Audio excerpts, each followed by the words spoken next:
Ba-ba-ba. Oops. I know I'm on here early, so if you are watching this in the recording, fast forward 6 or 7 minutes. Um, because I'm logging on to make sure everything's working. Because the last two times it was a nightmare. So hopefully you get on here and just hang out with us until we get started. You know me, I'm going to get started right at 6. And I may actually switch over to my phone because for whatever reason, oh, I'm on the right setting. It always drives me nuts when I don't have a good connection, but y'all can yell at me if it's a crappy connection. And we'll get started here shortly. I'm excited that it's the getting to be that season where we can go out and play. So that is always my favorite thing, that we can play outside and not die of dehydration and a heat stroke. And so herb walks are starting up, whole new set of plants that we can find. Blah, blah, blah, blah, blah. I don't know. It's saying the connection's decent. So, oh, yay, there's people on here. Howdy who. Let us know who you are. We'll get started here in 5 minutes. Hopefully the connection is decent, even though Facebook is yelling at me randomly to do stuff. But we start right at 6 o'clock. I'm usually right on time. So far, no issues. But I see a few people on. So holler, let us know who you are, where you're from. If you've got any questions, type them into the chat, and we will add them to the queue. I'm getting my papers ready to scribble furiously. Hopefully the chat is working just fine. Oh, I need to get that out of my way. All right. Okay. Pen works and everything. So, hey, Kevin, I got your question. I got you. I almost need to go on an herb walk so I can show them to you. Oops, I cut my own head off. There we go. The Kevin's got the first question of the evening. We got a few more after that. Oops, forgot about that. Oh, oh, anybody else is just jumping on? We're going to start right at 6 o'clock. Put your questions in the chat, and I will add them to the queue. We don't have a million questions like last month. We had so many questions. Somehow I think I cranked through all of the ones. And tonight, yeah, I didn't spam. Hey, Stevie, where, where is it? A good muscle inflammation. All right.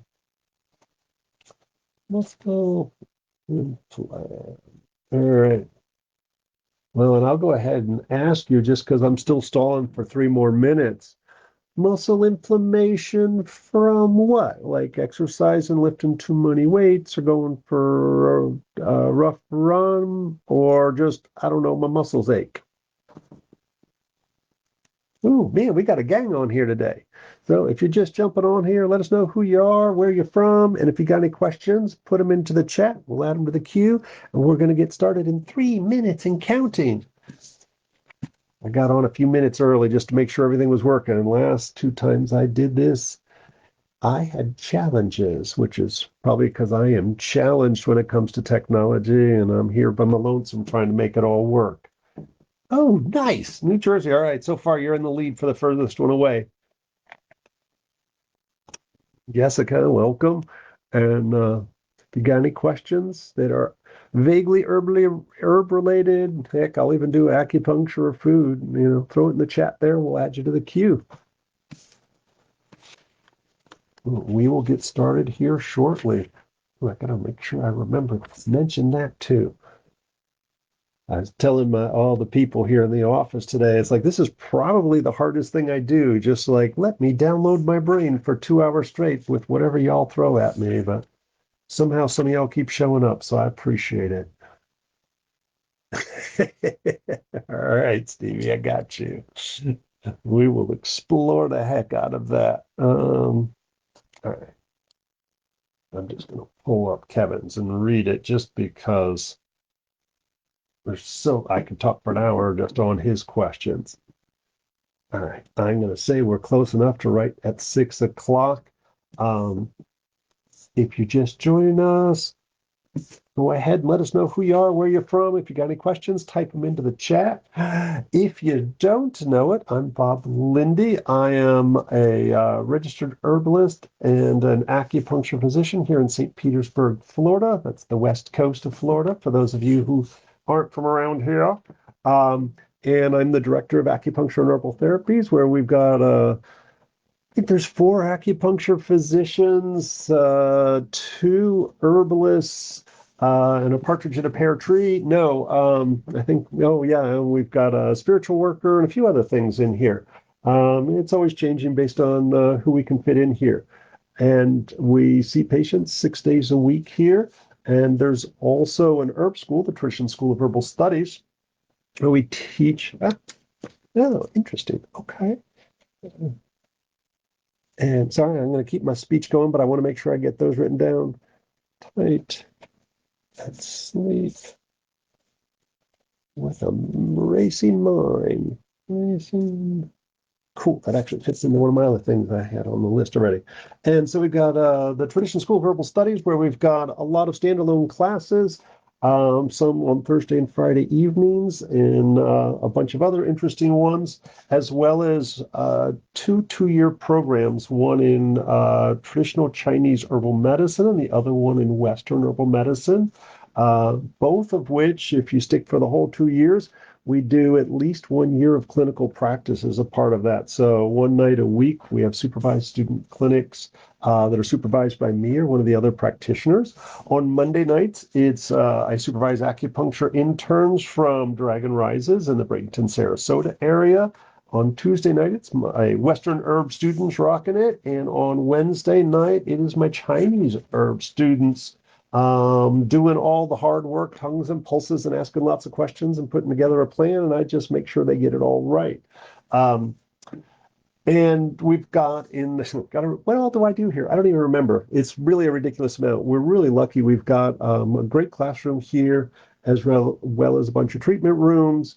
But in the back of this half-acre property is a medicinal garden with a ceremonial fire pit. We've got a medicinal plant nursery, so you can come and buy all the cool plants that grow uniquely here on the west coast of Florida. And the somewhat new, I'm going to have to stop saying new here before long, the tea and coffee truck in the back is open Thursday through Sunday from 8 a.m. to 2 p.m. We're going to be expanding those hours later on in October. And we're going to have late nights on Friday evenings where we're going to do things like trade blanket, music, movie night, and whatever else we can think of in the full moon market. I'll talk about in a second. And promise I'll get to all the herb stuff. I got to do my little commercial here.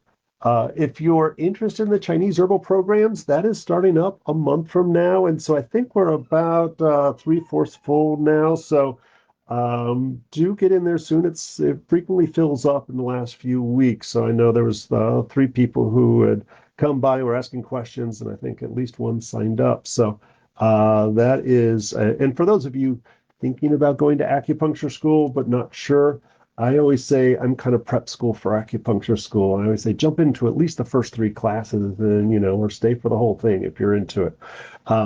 So this weekend, there's actually two classes. There's an intro to flower essences. Flower essence is kind of homeopathy with a focus on emotional behavioral kind of thoughts. And so it's going to be kind of an intro if you're not really sure about it.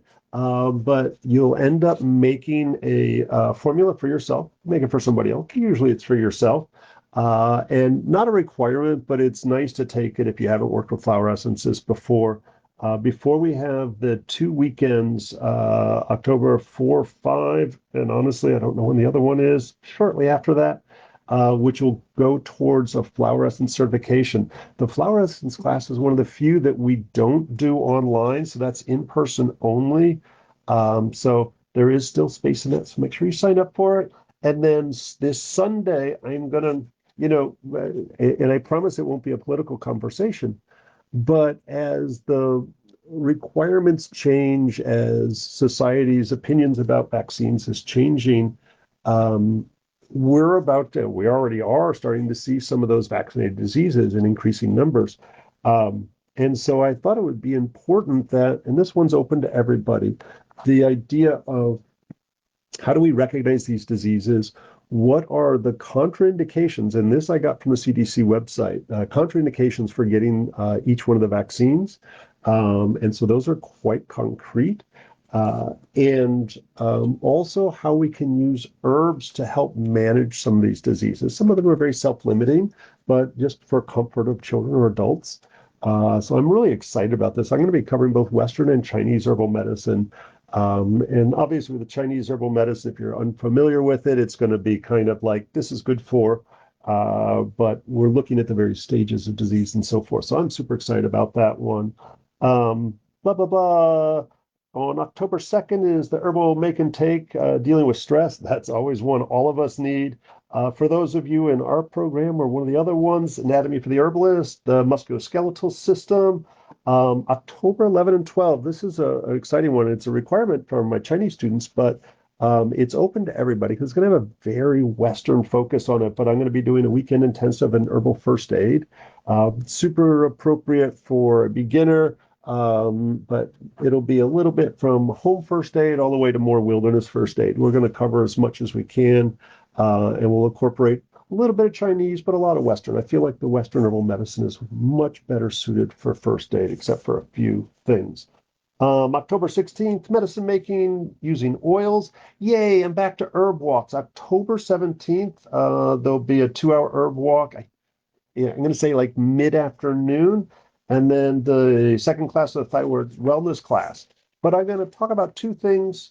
I'm going to say one is um, coming up on October 4th, the Fall Fest in the Food Forest in Gulfport. For those that are in the Tampa Bay area, um, shout out to Korea. It was probably 15 years ago. There was some thing going around on Facebook about how you can make a food forest and nobody has to go hungry. We were all like, yeah, we should do that. And you know what? We were all just flapping our gums. None of us did it.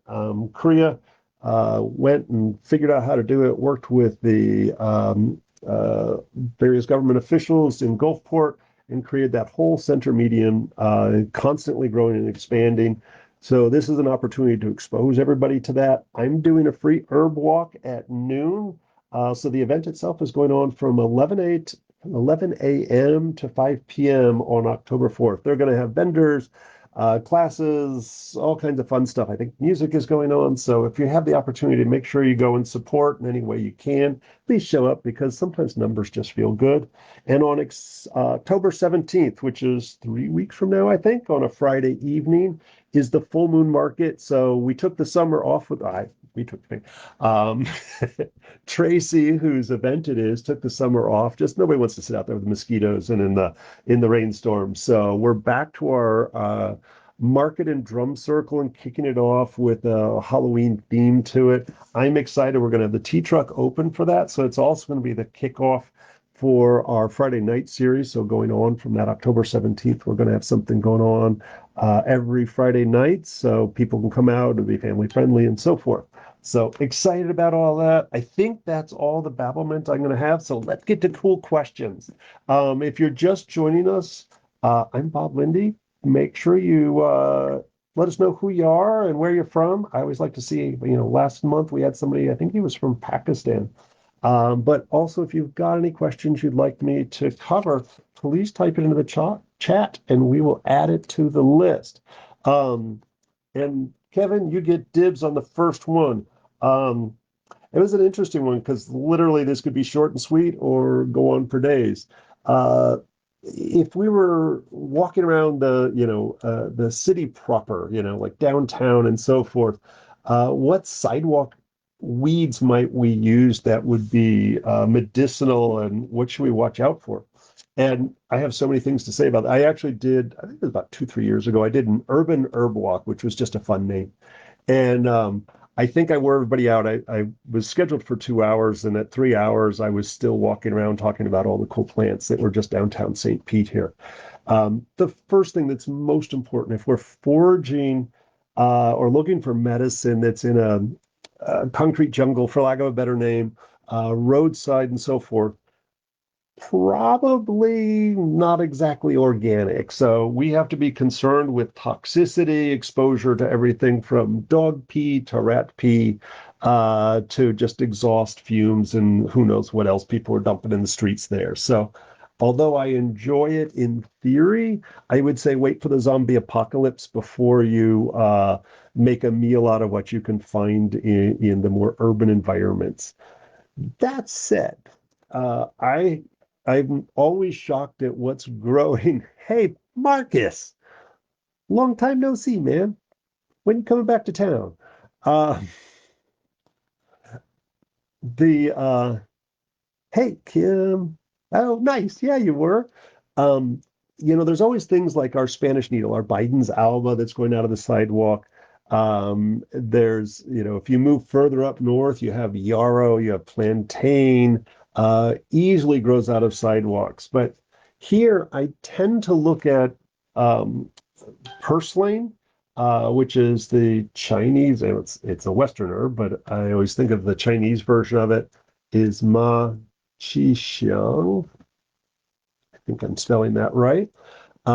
Purslane, very mineralizing, cooling and moistening and nourishing to the skin, frequently used for any kind of chronic inflammatory disease in, turn this stupid thing off, uh, chronic inflammatory diseases in the guts.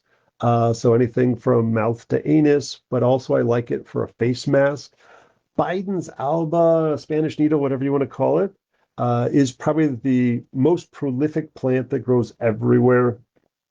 And I like that for primarily a lingering cough after a cold and flu, with clear white phlegm. I always say a teaspoon to a tablespoon chewed up fresh will resolve that cough probably 80% of the time. One dose and you're gone. But it's also a topical for any kind of hot inflammatory diseases. You can use that on bug bites, ant bites, and so forth. Kind of like you might use plantain if you were up north, not the banana, but the plantago officinale or plantago major, if you're from up north. Um, but it's also got some benefits for chronic urinary tract infections. I find it's not strong enough for you've got an acute urinary tract infections, but more for those folks who are just every month or so, they're getting another UTI, and it's kind of always hanging out there and lingering. The daily dose of it, because the Spanish needle, the Biden's alba, really is as much food as it is medicine. Um, and it's also, there's a fair bit of, Bruner talks about it for chronic Lyme disease. There's research to support it for leukemia. So really the Spanish needle is probably up there. We frequently find amaranth while we're walking around here. And so callaloo in the islands, and this is a protein-rich weed that grows everywhere. And once you get it pointed out to you, the amaranth is so, yeah, actually, Tracy, you can totally tincture it. It works fine tinctured. You can dry it, you can use it fresh. It's very versatile, the Spanish needle. And the purslane as well. And the purslane actually, if you pick it fresh, you need to use a higher proof alcohol. I would probably, just because it's very mucilaginous, so I would probably use the highest proof alcohol you can. In general, we use a higher proof alcohol if we're tincturing fresh, but specifically the purslane, just because it's kind of slimy and a lot of moisture in there. With the Bidens, whatever. You use 100 proof, you're fine. So the amaranth, there's different types of amaranth, but the one we call it pigweed here in Florida is highly nutritious. It's high in protein. And so it can be cooked up kind of like collard greens. You're not gonna wear it out if you cook it to death. It's actually better the next day, I think. Same way with most hard dark green leafy greens. A little splash of vinegar also gets some of the minerals out of it. Um, And topically, it can be used for any kind of chronic inflammatory thing. What else do we have growing around here? Actually, plantain. If you learn to recognize, although we have the Plantago major, the broadleaf plantain, you can find that here. I've got my hidden spots. But we tend to have some different species of plantain, all the same uses, frequently growing along the cracks of sidewalks or out of the cracks of sidewalks. Um, and so that one I love topically internally for any kind of hot disorders on the skin or in the intestines. It can also be, when we talk about pot herbs. Pot herbs are those things you throw in a pot and cook them up and eat them. So it is a little bitter, but bitter's good for you. Um, Plantain combines well with so many other plants, but down here, what would I plantain, if we were using it for inflammatory skin condition, there is a plant that I believe it's native, but I know it grows prolifically. I found it the first time uh, down along the seawall in downtown St. Pete. Actually, I think it was on the Urban Herb Walk or one of the times down there. It is Tribulus. Tribulus. I think I spelt that right. And this is a Chinese herb by Ji Li. And it's a steroidal-like. It's actually banned. Don't give that to any professional or Olympic athletes because it has some steroidal-like actions. But for itchy skin conditions, I actually like combining that. And you could, like, we use the seeds from it classically in Chinese, but you can use the leaves for identical uses. It grows wild. It was blooming about probably a month or so ago. I found it growing literally as I was driving down the highway. I spotted it everywhere. I believe I saw it in some of the greenways. You pass under the highway overpass on Fifth Avenue North, heading towards downtown, heading east. There was a big patch of it and some disturbed soil down there. And I find it sometimes sitting around telephone poles and things like that. Um, so that's probably the biggest, and I would say super versatile. When I did the urban herb walk, I want to say we found camphor, we found uh, Ilex, what's the not yerba mate, although I think we found yerba mate, whatever our Florida native one is, Yopan. We found Yopan holly as an ornamental. We found loquat as an ornamental. Um, there was so many. I want to say we found probably 30 plants. So looking to find the medicine that's in grocery stores. We went to the market afterwards and found all kinds of interesting plants that were medicinal that were being sold as ornamentals. Lots of condo developments. There was a horsetail we found downtown. Yeah, that's all I can think of off the top of my head. 2 years ago, I don't remember anything. Um, but really, the most important thing is this, and this is always true. Whenever we're harvesting medicine, wildcrafting, it's important that we stay as far as possible from any roadways. Back in the day when we had literally lead in our gasoline, we had, you could get leaded or unleaded. That was an option, which means all of the places exhaust and runoff frequently have high levels of lead in the soil. And so harvesting plants from roadsides, especially the busiest roadsides, petroleum products, so many of our forever chemicals, the xenoestrogens, lead, are potentially in there. So anytime, especially near roadways, I won't pull roots that might be exposed to that. New growth leaves, I'll teach about it. I'll take a nibble. I'm probably like, 10 times heavier because I'm full of lead. But making sure most of our parks here at least in Pinellas County, and I assume most of Florida, they do use Roundup in varying degrees of heaviness. So you have to be really careful harvesting from parks. Just assume they're using Roundup. So look for those burnt brown spots where they've sprayed around the bases of trees and so forth. So personally, I don't want to drink Roundup. And someday we'll be able to, before COVID, we were actually having conversations with the city and with Boyd Hill about looking for alternatives or healthier, safer options for our groundwater and all the critters, two and four-legged, that might be exposed to things like Roundup. So, um, always think about where you're harvesting, look for spraying, make sure you get permission on any public or private lands. That'll get you in trouble these days. And so just being mindful of all those kinds of issues is really important for every herbalist. Um, all right, Stevie, let's go for yours. If anybody's just joining us, I'm Bob in St. Petersburg, Florida.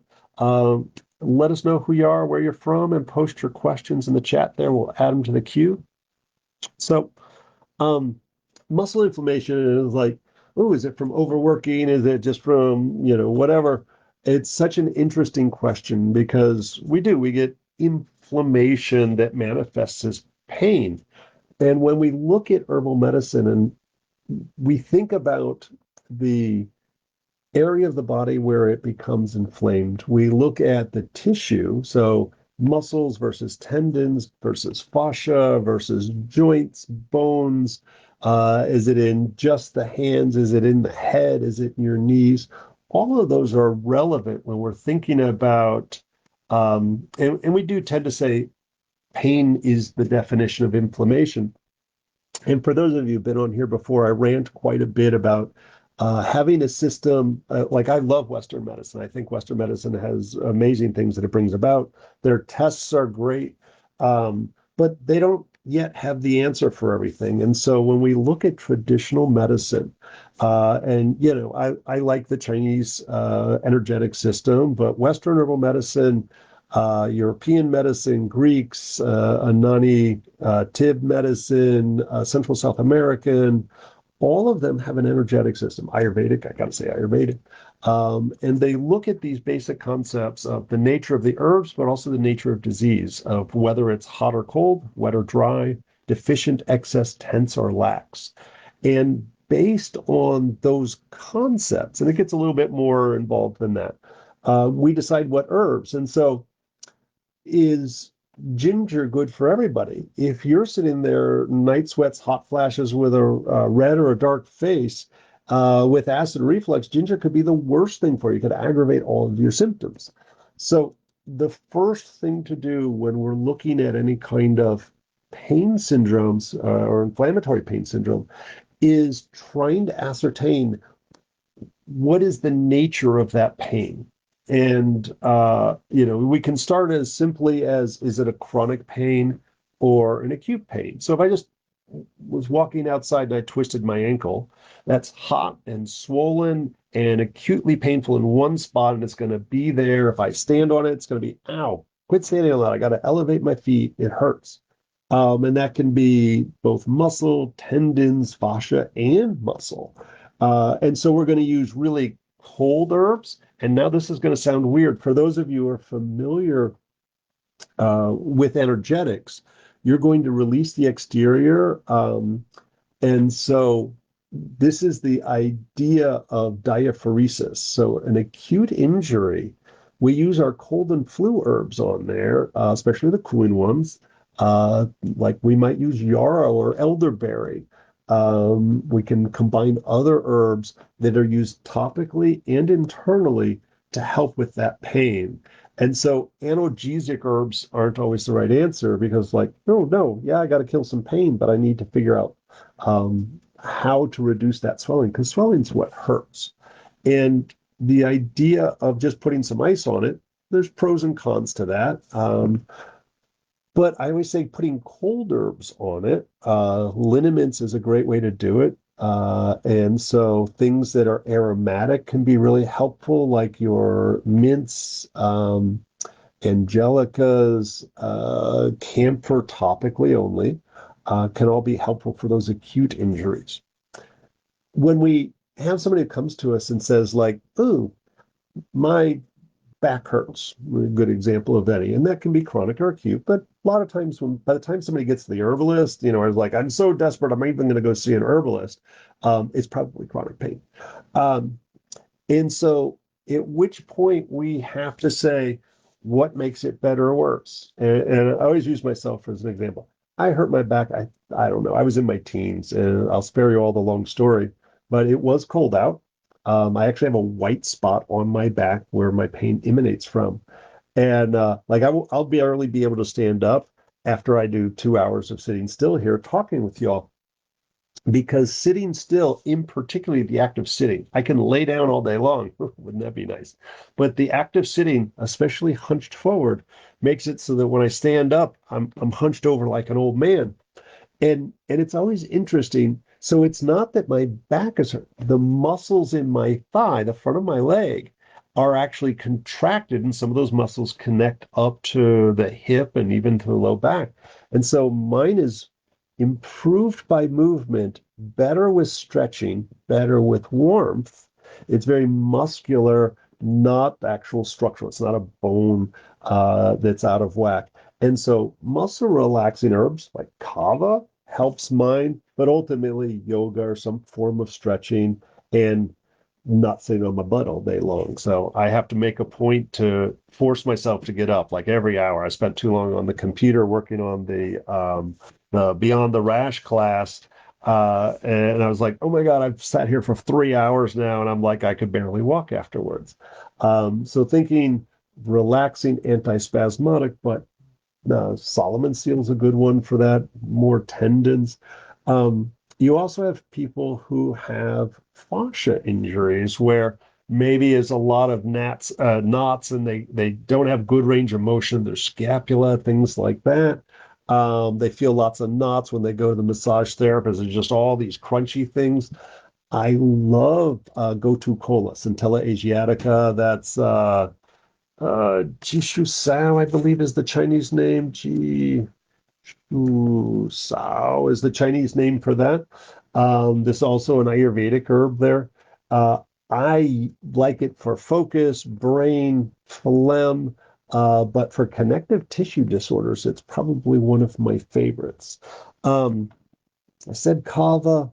I'll spare you all of the analgesic herbs, Jamaican dogwood. Oh, how about skullcap? So, the American skullcap, not the Chinese one, is great for lower back pain, especially musculoskeletal, muscular really. The black cohosh is a great antispasmodic for the lumbar spine, lumbosacral muscle contraction. I think I said Solomon seal for tendons, especially like a lack of flexibility. That one's a real win. I like Devil's Claw is a really nice, just analgesic. I like it primarily for spinal pain. Um, yeah, but I'll come back down to the more important thing. When I see muscular pain, there's a reason why. And so some of the things that cause chronic muscular pain that has no reason, anemia, so a lack of either iron or B12, actually is really painful. And so everything feels stiff, laying down or sitting still actually hurts more. So things like hot yoga feel better. Although I don't recommend hot yoga for somebody who's anemic. According to Chinese concepts, that will actually aggravate it. And I've seen it happen more often than not. So the folks who are going like every other day to hot yoga and anemic, according to Chinese medicine, you're actually aggravating that condition from excessive sweating. But the stretching, the no, I don't want your spam call. The stretchiness of any other type of yoga, walking movement, but ultimately getting some blood tests, see whether you're B12 deficient or iron deficient, can really change things. Then the question is, why anemic? And so if you're anemic because, and not to say if you don't eat meat, you're going to end up anemic, but it is a very common reason for anemia, especially if somebody doesn't supplement with B12, eating a vegan diet. Iron, you can get enough iron with a vegan diet, but you have to be conscious of it. So you have to make sure you're eating those iron-rich foods, and there are many, it's more than just spinach. Most vegetables have some level of iron in there. The problem is, and I'll let you all Google this later, there are two types of iron. There's heme and non-heme. Heme iron comes from meat. It is the easiest to absorb, assimilate, and process and utilize in your body. The non-heme is coming from plants. And that one is certainly possible to assimilate, use. It's completely valid and appropriate, but it's a little bit harder to process. You need stomach acid in order to process either the heme or the non-heme, but you really need it for the non-heme. And for those of you who've been here before, I apologize. You've heard this rant 1,000 times. Low stomach acid is very common if you are alkalizing your stomach. So if you're doing pH water, you are literally blocking your absorption of protein, iron, and B12. If you're using sodium bicarb, baking soda, if you're doing any of those things that are trying to change the pH of your body and you're doing it through your mouth, you're actually interfering with the normal function of your digestive system. So, in case you didn't know it, your pH changes from one end all the way to the other end. And our body is very good at keeping the pH of our body right where it needs to be. And if your body is doing a poor job of that, you're probably in the hospital. There's such a narrow ability for that to change. The other thing, and nobody likes to hear this, tannins block your absorption of iron. So tea and coffee is the most common things we drink with high amounts of tannins. There's lots of it. Plantago has tannins. Kratom has tannins in there. And so those tannins will block your absorption of iron. Oh my God. Mark your trip always. Oh, I hate those questions. I'll think of something. Actually, I know one of them. If society is broken down, the zombies are coming. You need gelsemium. Grows wild here, and then we can. It's like curare, and we can kill all the other people. No, I'm just kidding. I'll come back to that one, Mark. Uh, uh, so tannins block the absorption of iron. It doesn't mean you have to stop coffee or tea. I happen to love both of them. I love my kratom as well. But what you need to do is separate that from your iron-rich foods. So if you find, and if we're looking at for symptoms of anemia, pale, thin tongue, brittle nails, itchy skin, ashy if you have darker skin, or pale or translucent if you have lighter skin and less melanin. Uh, um, the brittle hair, slow healing wounds, easy bruising, all things that point to anemia. And normal blood work is not always sufficient to do that. So when you do your annual blood work, and I do recommend that, I always recommend that you specifically ask for a B12 and a full iron panel. And a full iron panel includes ferritin, iron, and iron saturation. Uh, and that's a more accurate and if you're like, I eat a steak every day and you tested it once and it comes back great, and you don't have any other symptoms, it's probably some other reason why you have muscle pain, because it could be things like thyroid, it could be stress. All of those things are potential issues. So and it's funny, and some of you already know this, so I have a genetic disorder called hemochromatosis, which is I have too much iron. So I literally have to go and donate blood every couple of months so that I don't end up with a toxic level of iron in my body. I literally, uh, 3 times now when I went to get my blood levels checked, I was slightly anemic because I had done such a good job of drinking black tea, coffee, and kratom to block my absorption of iron, where I only have to donate blood about every 3 or 4 months and I can eat pretty much anything I want. So for those of you who are not dealing with hemochromatosis, you are blocking that absorption of iron and potentially creating that anemia that can cause some all over muscle pain. Other things that it can be thyroid, both hypo and hyper. There's a variety of autoimmune disorders that just make for inflammatory muscular things. One of the things that can be helpful is getting, if I always say high stress can lead to a lot of autoimmune disorders, family history.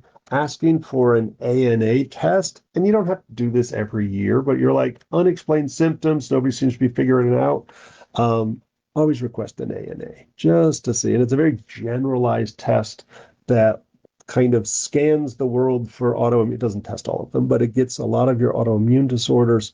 And then you have to do more specialized testing or looking at the symptoms to try to narrow down what type of autoimmune disorder it is. And they're pretty common. They autoimmune disorders, thyroid issues frequently come in transitional times. So I always say those times like when we're going from living at home to living on your own, college to like getting a real job, menopause, retirement, all of those are these transitional times where our routines are switched around into other ways, and can really make a difference. And our body doesn't always adjust. And they're stressful. They're physically stressful, emotionally distressful. So I always say, like, take extra care of yourself during those times. All right. That's all. Oh, the other question I always ask people when they have pain in general. Weather-related pain is not recognized by Western medicine. It is by most alternative health practitioners who have a diagnostic system, and it's Chinese, Ayurvedic, Western. But the more medical herbalists tend not to recognize that concept of weather-related pain. You know, it's worse with hot. It's worse with cold. It's every time a cold front comes through or a tropical system comes through, my pain or my migraine flares up. That's weather-related pain. So really important. The one I haven't mentioned yet is food. And it's not an allergy. Allergies are a very specific thing. You go to an allergist, and they do tests. They do all the skin prick tests or whatever on your back, and that's an allergy. Food sensitivities are debated still, in where do they come from. You know, and I always forget IgG, IgE, way more science than we can do on here. But ultimately, we find that some of our common inflammatory foods, nightshades can be cause. I frequently see nightshades cause arthritis pain in the hands. Can cause it in other places, but frequently in the hands. Gluten, which is in, you know, nightshades and gluten are in everything, can cause abdominal pain. I find a lot of mental health issues, everything from depression to bipolar disorder. Um, and obviously, lots of digestion, skin issues can come from gluten, corn. But ultimately, and this is so mean, it's my running joke, whatever your favorite food is, that's probably where you're going to get a food sensitivity. So you can do a food journal. You can do a food slash pain or food with whatever. This is linked to my migraines. It can be menstrual and so forth. So I always say journaling your pain, whatever your disorder could be, digestive issues, acid reflux. If it's not there 24 hours a day, starting to journal about that can really help a practitioner narrow in as to what the cause is. And the potential causes are so many that it's literally like the best mystery ever. For me, that's my favorite part of treating patients is literally solving the mysteries. Um, all right. I'm just going to have fun with you, Mark. Um, So for real, gelsomine grows everywhere. And, you know, for protection, deadly poison, stress herbs. Hmm. What do we have there? There's herbs you can get high with. We do have magic mushrooms here that grow wild in Florida.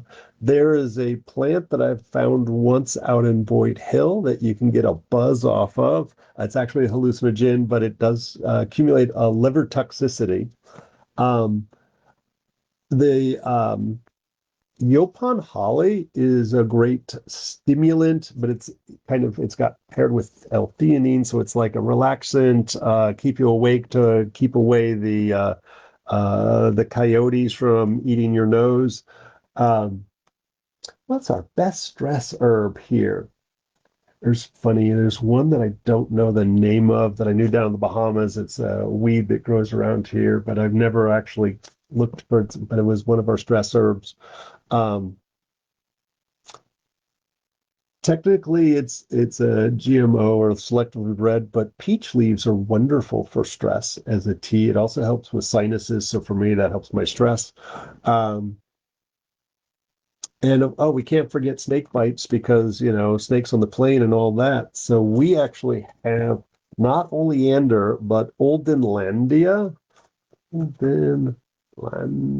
I believe I spelt this right. And I think our species here is diffusa, but I could be wrong. This is the Chinese herb by Hua Shi Sao. Oops. I think actually I'm wrong with the species, but that's okay. It grows wild. It's everywhere right now. Um, and so snake bites, venomous stings and bites, and my favorite Biden's. That one cures everything. You probably get a good buzz off of CETA because of the ephedrine in there. We can make herbal meth. Yeah, we can Google that. No, I don't. Thank you. I don't sell them. Brilliant. No, you have to go out to the cow fields to get those.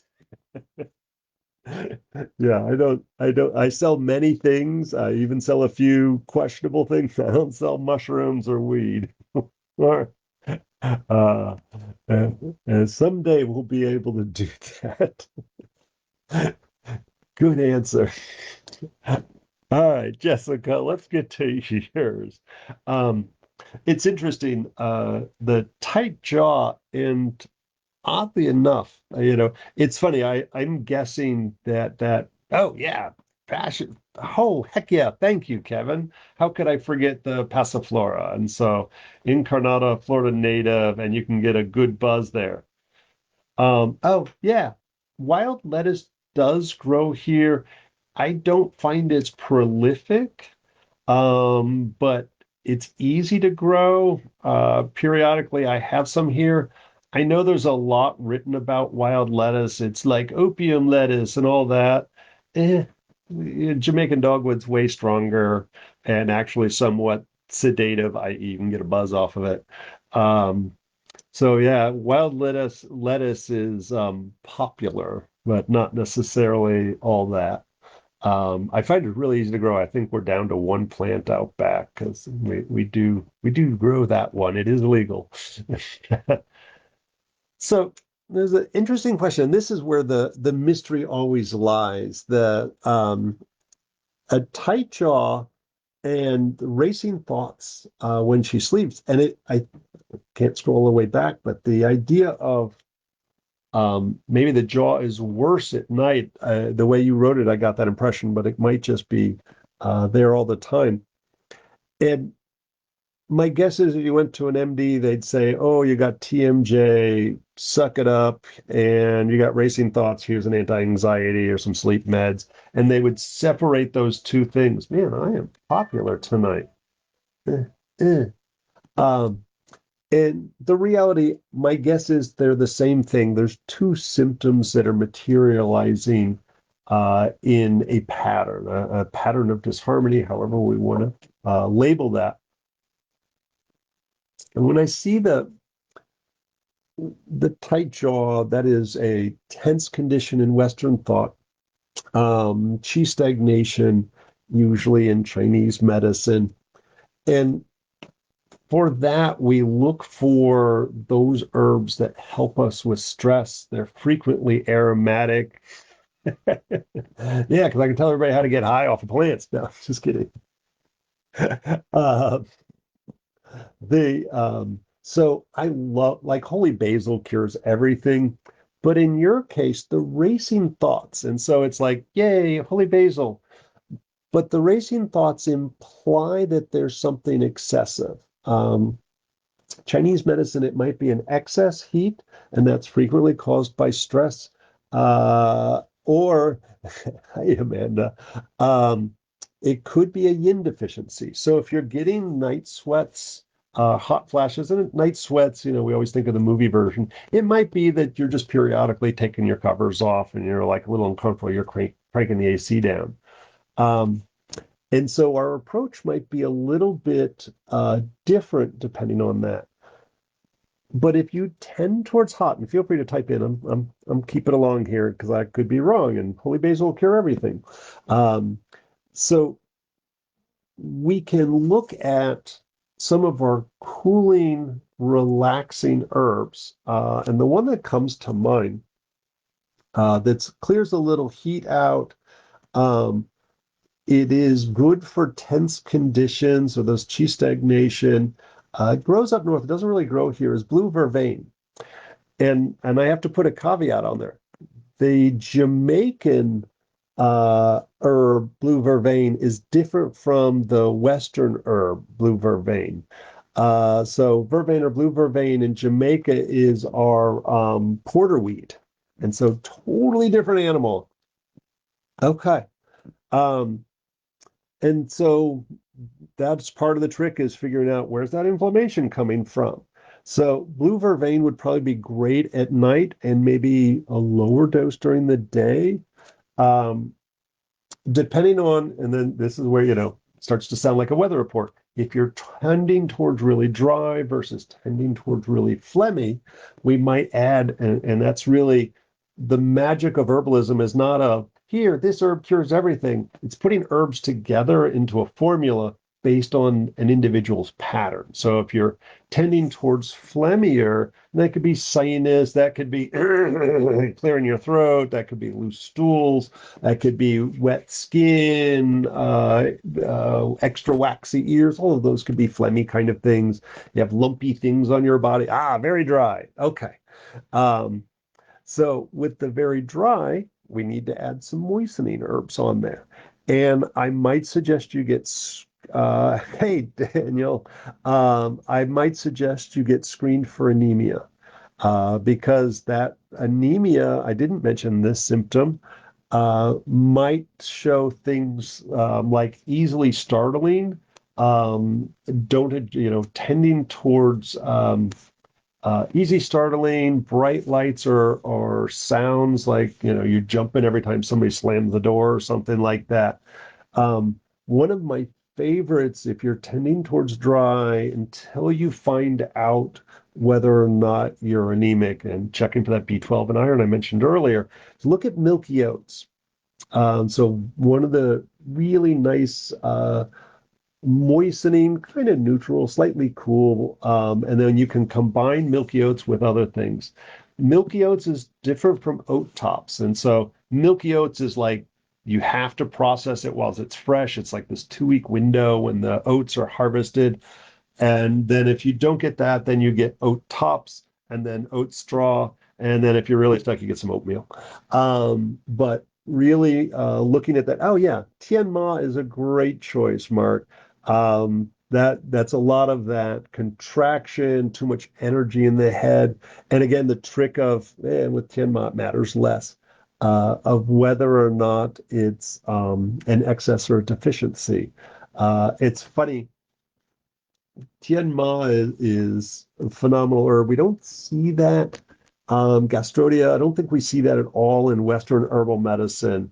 Uh, but its companion, and we talk about pairs of herbs a lot in Chinese medicine, uh, Gultung, which is also the gato, sorry, bad Spanish, it's almost as gato, or cat's claw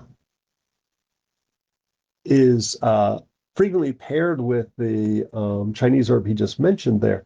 That is from the Americas and lots of relatives. Cat's claw and all of its permutations grows all over tropics and subtropics, and they're used for that same idea, cooling, inflammatory, spasmy kind of stuff. Um, and the other one, I'll mention one more that I particularly like for that TMJ kind of thing, and there's a bunch of possibilities, is St. John's wort. Uh, but I'm going to put a caveat on St. John's wort. And if you don't know, wart does not mean like thing on your nose. St. John's wort is Old English for herb. So it's just very generic, like St. John's herb. Um, it is a phenomenal herb. It is for, I always think of frazzled nerve. I'm in my wit's end. I like it for grumpy old men. Uh, there's great debate as to whether it's warm or cold, which you can just cop out and say neutral. But it is contraindicated with pretty much every medication, including over the counter. And I will say the most important thing, it is contraindicated with birth control. One of my students, and now acupuncturist, has St. John's wort plant tattooed on her arm because, and she was like on it. She was always like, perfect timing, cycle was perfect, blah, blah, blah. And she was like, oh, a lot of stress. I'm just going to take some St. John's wort. Twins. So there have been case reports of that. It is one of the better research plants. But for folks who are not on any medications, and kudos whenever we find them, there's not enough folks not on any meds. St. John's wort is extremely safe, effective, can be short or long term. It is antimicrobial, great for that mild depression and nerve pain, any kind of nerve thing. So if you're like, I'm at my nerves end, St. John's wort.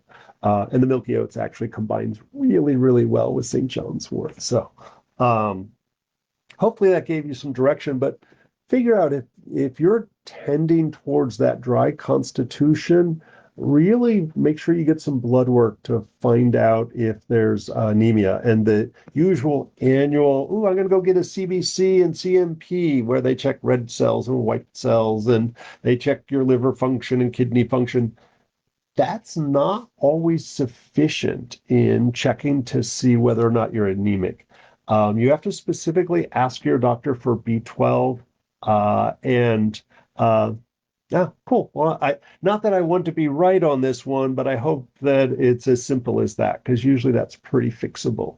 But ask for the full iron panel, ferritin, iron saturation, and B12.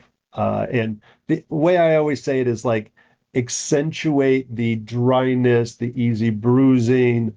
Tell them you're vegan. That's the one thing you can lie about.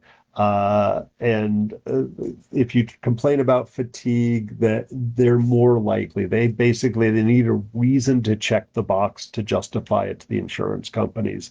So assist them by giving them that reason. Fatigue and easy bruising, dry skin, photophobia, if you want to use the $5 words, and being vegan are all good reasons for them to check that stuff. So, trying to think if I had anything else for that. I think we said all.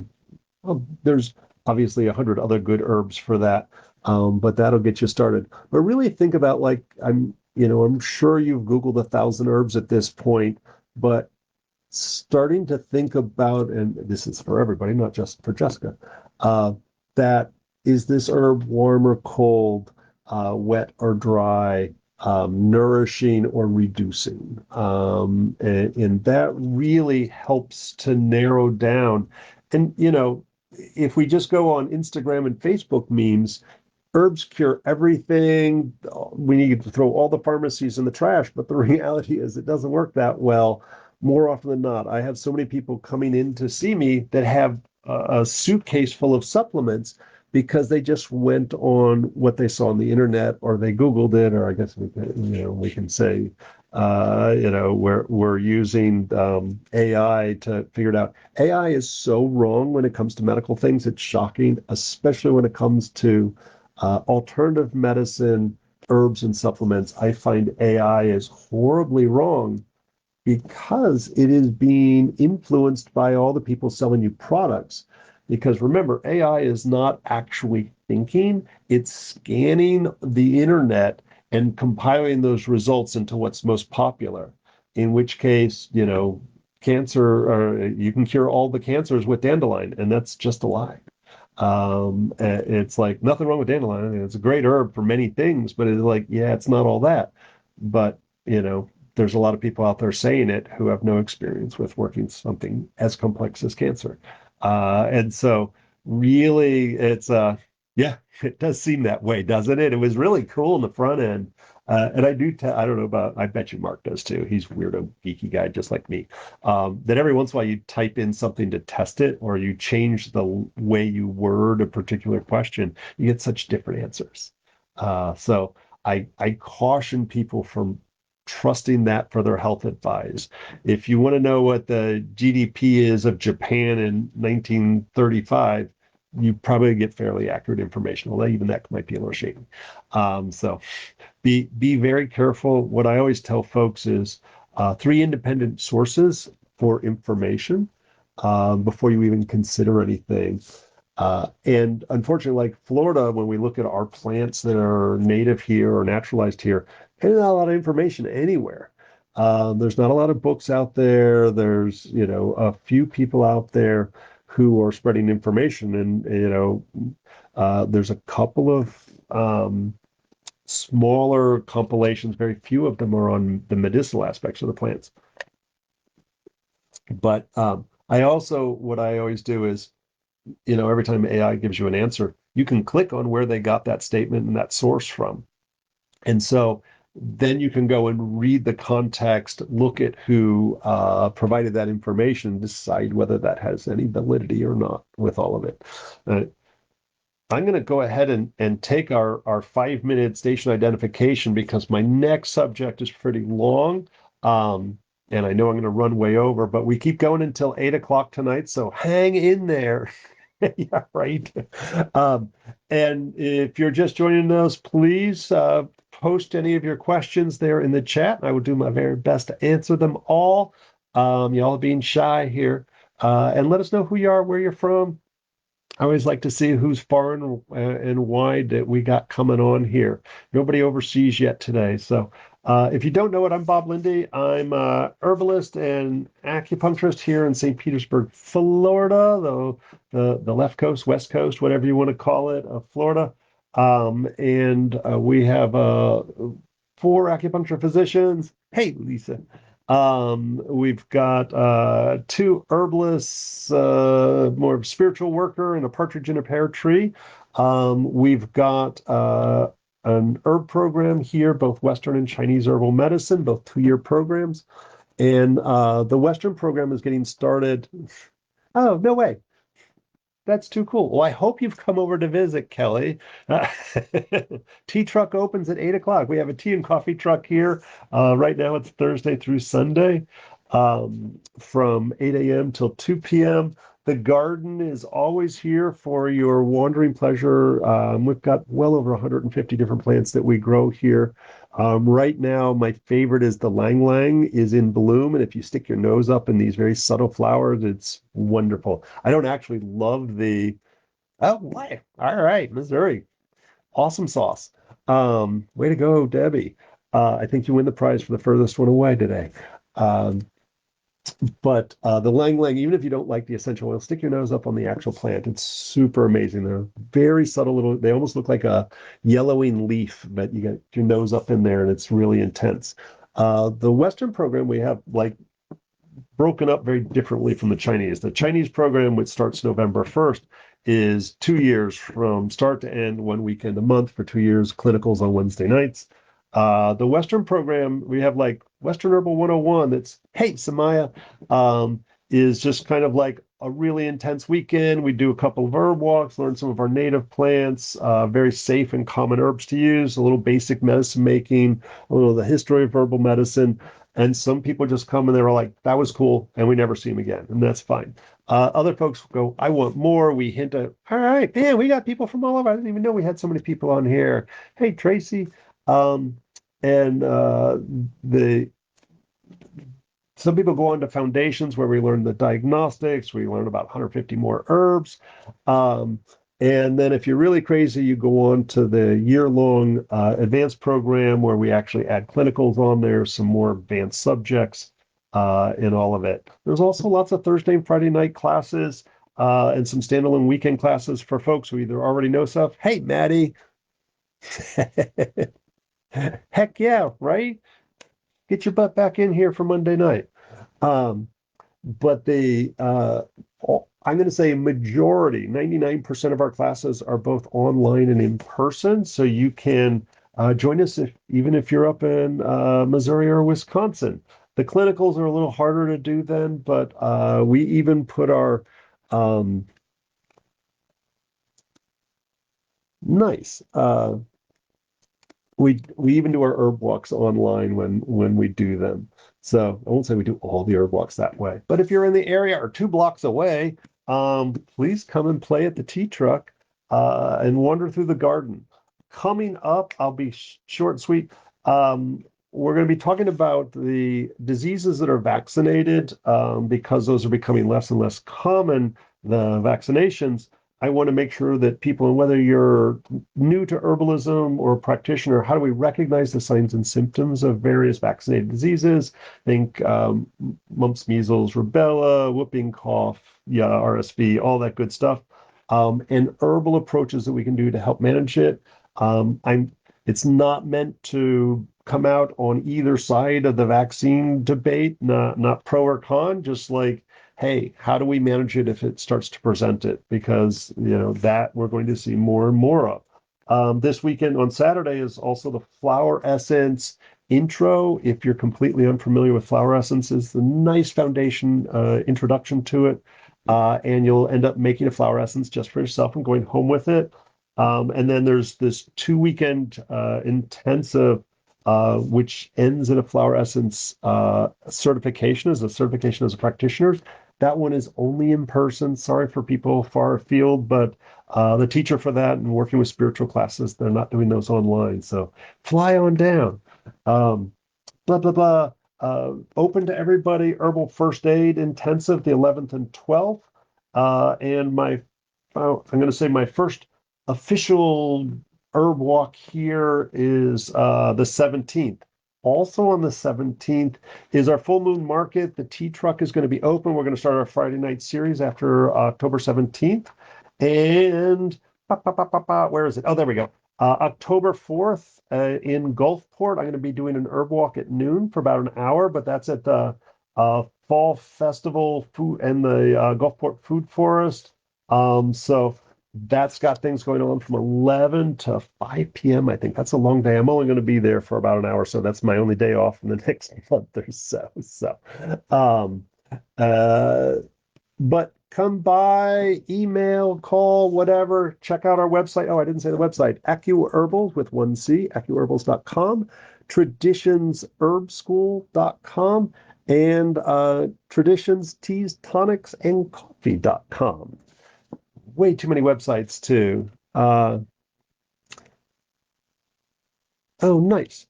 And Kelly, I'll jump in on that one just because salves literally can have dramatic impact on skin cancer, but the nature of skin cancer, it's a stealthy little booger. So I frequently can make the appearance of the skin cancer go away and it goes down deeper in. So and I think the first time I did a salve for skin cancer was on my mom. And she had a big old, I think it was a basal cell on her face. And they were like, oh, that's pretty big. We're going to have to take a lot of chunks out of there. Um, and so I had her give me 6 weeks to shrink it down.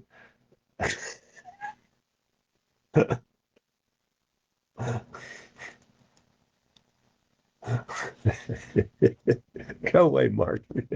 Peanut butter. They love peanut butter. You can train them to do anything with that. Mix a little Gotu Cola and Bacopa in there. Uh,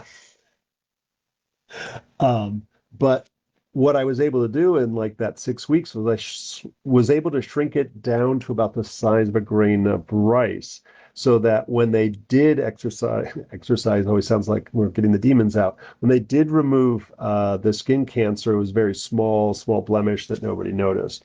So I always say like, yep, shrink those boogers down with herbs, but still go ahead and let the dermatologist chop those suckers off. So often I hear about black salves and things like that where they're very caustic, so they end up burning the cancers off. And that is harder to control. And there's been some horrible damage done by some of the black salves. Because black salves are just a sloppy herbal knife that cuts things off. I'd rather do it in a sterile environment with somebody ensuring we get all of it. So, um, always be careful with those things. And it's funny, and it's for better or worse, most of my practice, I think about 70, 80% of my practice right now is dealing with cancer, with different different stages, different types of cancer. Sometimes I'm just in a supportive role whilst people go through chemo or radiation.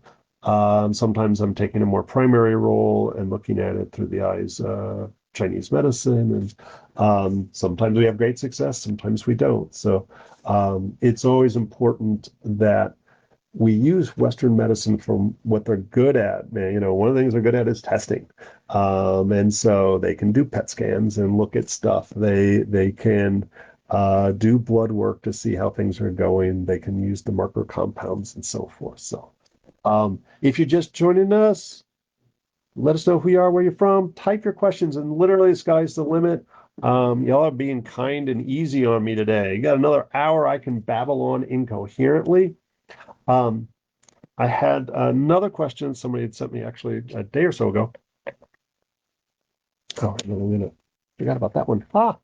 Um, that their significant other enjoyed beer probably a little bit too much, and they were concerned that they were going through probably a six-pack of beer a night, which that's a lot, probably more on the weekends. And the significant other was interested in taking a break and seeing how that goes. And they wanted herbal support for that process. And there's a huge challenge. The benzodiazepines and alcohol, when we look at withdrawal, are two categories where death is a possibility if it's severe acute withdrawal. Other things certainly can. If you're vomiting, you can aspirate your vomit from any kind of withdrawal. But in general, you might, even opiates, like you might feel like you're going to die, you might poop yourself, you might hallucinate. But the reality is that probably won't kill you. But alcohol and benzodiazepines, you can literally die and should best to be done under medical supervision of some sort, whether that's a facility, under doctor's care. There's lots of different ways to do it. That said, they had chosen not to do that. They will not be the first people to choose not to follow the advice on that. And there was a lot of question as to what's the best approach to help people with that. And so I have my opinions, and for my students, you've heard my you kind of need to know more of the Chinese medicine about the different spiritual aspects that can be addressed through that. I always think that long-term support, and AA is certainly the most common organization to provide support here, but there are many other organizations that can provide support, but also, um, cool. Hey, Marcus, I can do that. Um, but it is important to get ongoing long-term support. And when dealing with addiction, I am in the, and there's dependence and there's addiction. You can uh, be put on opiate medications for chronic pain, and you become dependent on those. And so that may include things like withdrawal if you stop doing it. Things like alcohol doesn't really have a medicinal benefit.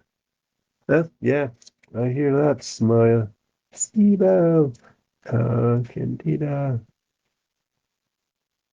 Uh, all right. That's a big question there. I'm going to come back to that. Um, and so making sure there's that long-term support as people go through it. But I'm an adherent to the idea of dual diagnosis, that a lot of people end up abusing various substances because they're trying to treat an undiagnosed mental or emotional disorder. So if you have depression, well, this stimulant drug over here will help with the symptoms, and next thing you know, you're dependent on or addicted to it. So the best success comes when we're able to identify that underlying disorder or disharmony, like if we come at it from the energetic standpoint. that if we address that, then the long-term success is better. And so using mental health counselors in that realm can be really helpful. Um, I'm a big fan of kudzu flower, and it is both, I mean, ultimately it's the plant that ate the South. In Chinese, this is known as Gugenhua or Guhua. And there's some decent research out there how the kudzu flower primarily is used to process out the alcohol a little bit faster. So we get through that physical aspect a little bit faster. But the flower itself is been shown to be helpful for depression, kind of like the dark cloud following you around. So I like that specifically for alcohol. It can be used safely for other ones. I'll put a caution. Oh, well, actually, I'll come back to that one. I love passion flower for that, leaf and flower, because an ex-smoker. So that was my big addiction in my life. Maybe sugar and food in general. Um, but especially in that first week or two when you've stopped a substance and you're like, don't think about cigarettes. Don't think about cigarettes. I don't want a cigarette. I don't want a cigarette. And this like repetitive thought that goes through your head. And so passion flower is quite specific for circular thinking. And so I think that is such a key indication of that is so precise for any substance that you're trying to eliminate from your life. Um, Magnesium, you have to be iffy with. So citrate or glycinate. No, that's not the way you spell it. Glycinate. Okay, I probably spelled it wrong. Um, so there's different forms. There's magnesium oxide, malate, blah, blah, blah, blah, blah. For opiates, I like a mix of citrate and oxide sometimes because when you have opiate drugs, you're frequently dealing with constipation. And like that can be an ongoing struggle for folks who are stopping opiates. Glycinate helps more with muscle spasm, cramps, and things like that. So for alcohol, there's frequently looser stools, especially beer or something like that. So I tend to use the glycinate. It's a little bit more expensive, but it's a good absorption rate, so you don't need quite as much. So depending on what the poop is, we can support all of that. Um, Specifically with alcohol, B vitamins are super important. Uh, Chronic alcohol abusers are frequently both B1, B6, and B12 deficient. Those are also our stress vitamins. B6, I always think of as one of our stress vitamins. So a B complex, making sure I always prefer a food-based one because nausea, vomiting are common with any kind of withdrawal process. And so if you just go down to Publix and buy the cheapest B vitamin down there, forget withdrawal. That'll make me puke. So doing that can be helpful. Because sweating's a big part of it, making sure they're hydrated, maybe something with electrolytes as they go through that process can be super helpful. Um, Nausea and vomiting is very common as well, going through any number of different withdrawals. And for those of you who know energetics, this is easy. For those of you who think I'm crazy for saying all this energetic stuff, I'll go as simple as if they have a red tongue, use catnip. If they have a pale tongue, use ginger.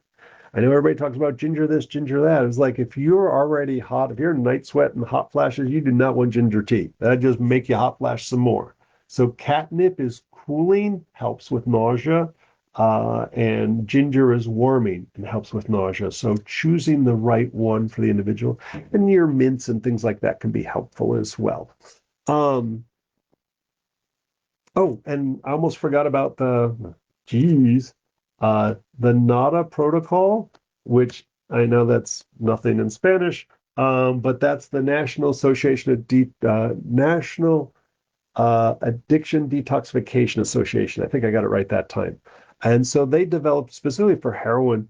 in the 70s, a 5-point protocol with they use needles. I use seeds. I don't like breaking the skin in the ears, but either is super correct. Uh, as a way to help with the withdrawal, auricular therapy, ear seeds is what we call them here, are helpful for pain and stress, but specific for all addictions and great, great success. In Tampa, I don't know if they still do it. They used to have drug diversion. So if you got a DUI, you got busted with substances, um, ah, nice. Hopefully, it's having a little bit of success, but it ain't gonna make him do anything he doesn't want. But get the flower specifically. Bonus, like I know you go up north sometimes and harvest some of your medicine, Tracy. But especially, obviously, the southeast, the kudzu when it's in bloom, usually like early summer, late spring, you can get the flowers, picking them fresh, and it's always a trick if you're using them to stop alcohol and we tincture them. What kind of, it's a challenge. So using a glycerin is usually what I recommend with that. Is like it's always a struggle. Um, I also, we were talking about flower essences that we got the certification course coming up.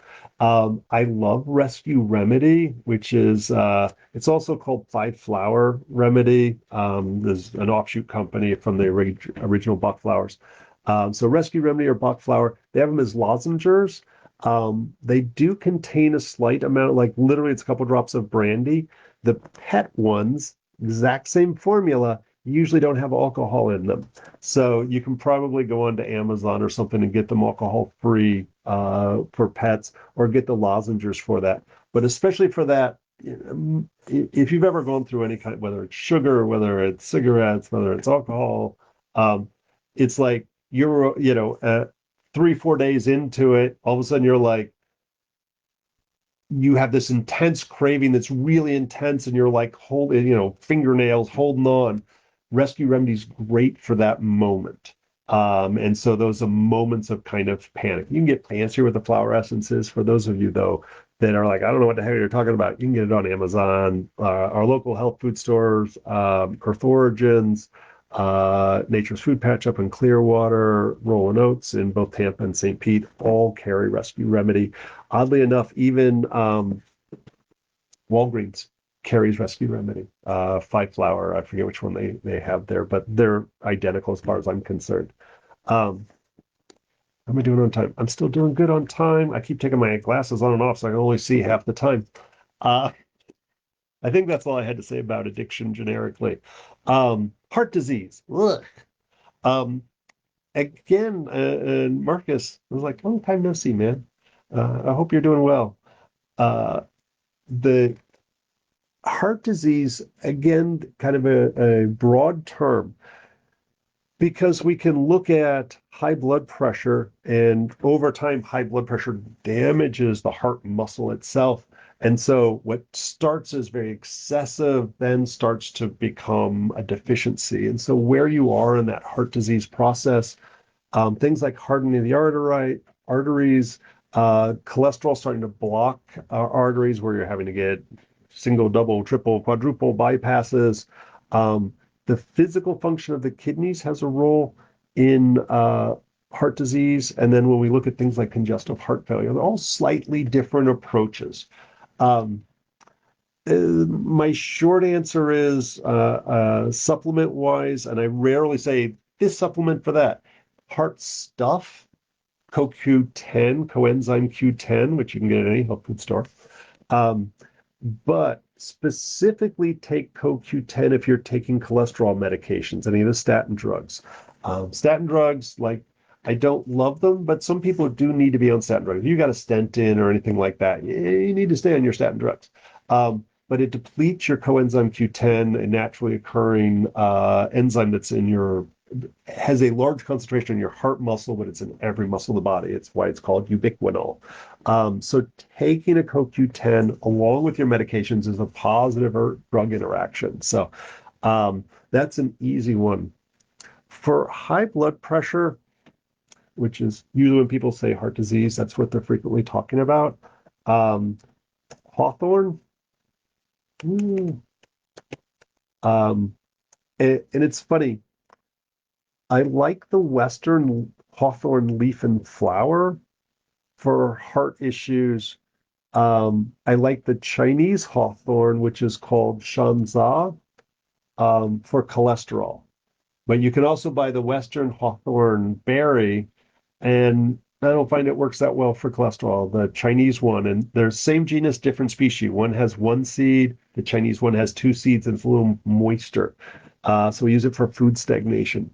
Um, for congestive heart failure or mild hypertension or weakness, like there's some ventricular weaknesses. Usually the bottom chambers of the heart can get a little bulgy or enlarged.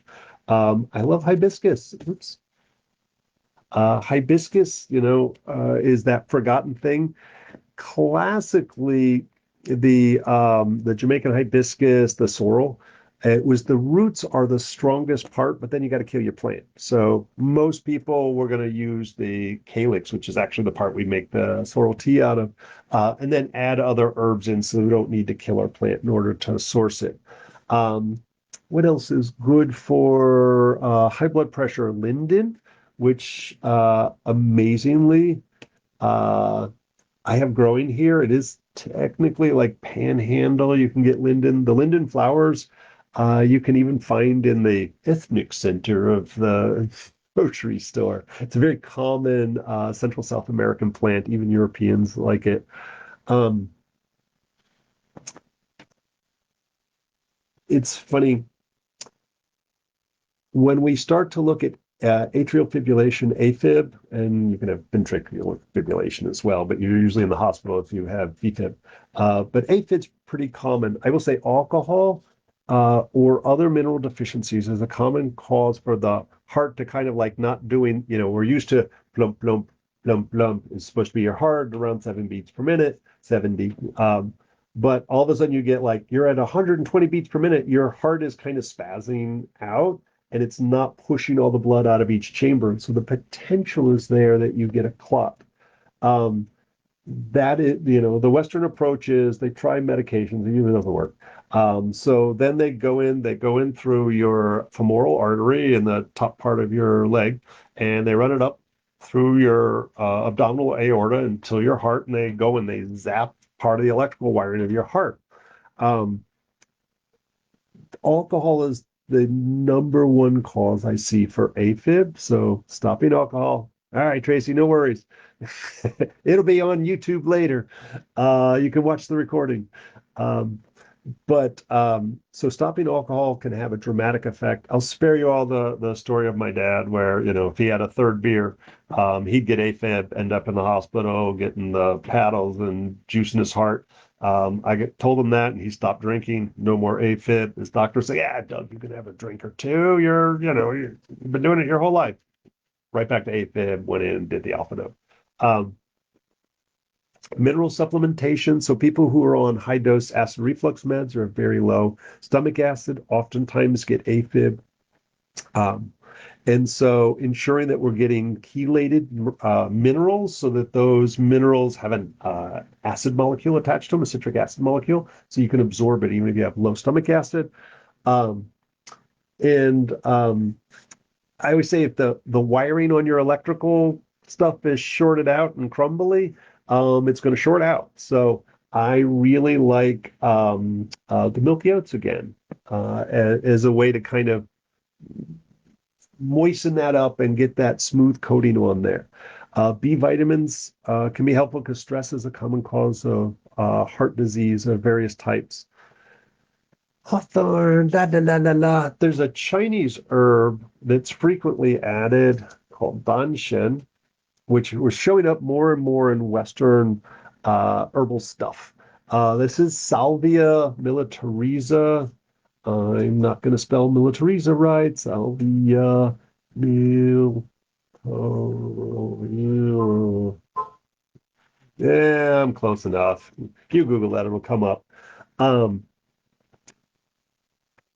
and the other things I like, it's funny that there isn't a single, ooh, just take this, you'll be fine.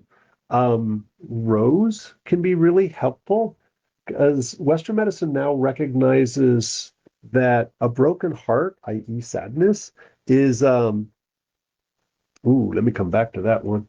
Uh, so sadness causes a broken heart, which can cause heart dysfunction. So I love rose for that. Plenty of other herbs, but rose is great in formula as a single on your salad, whatever. Um, Also artichoke. And so, yeah, even go to the olive where they've got the all of the pickled vegetables and all of that. Um, you can get the jar of them. If you're sitting there dipping the fresh artichoke in drawn butter, probably not that good for you, but a little olive oil is fine. Um, hmm, wow, that's a tinnitus is always a yeah, it's coming up with all the good ones right towards the end. Uh, so artichokes, like a quarter to a half of olive of artichoke in your salads every day can really help with the clogged arteries.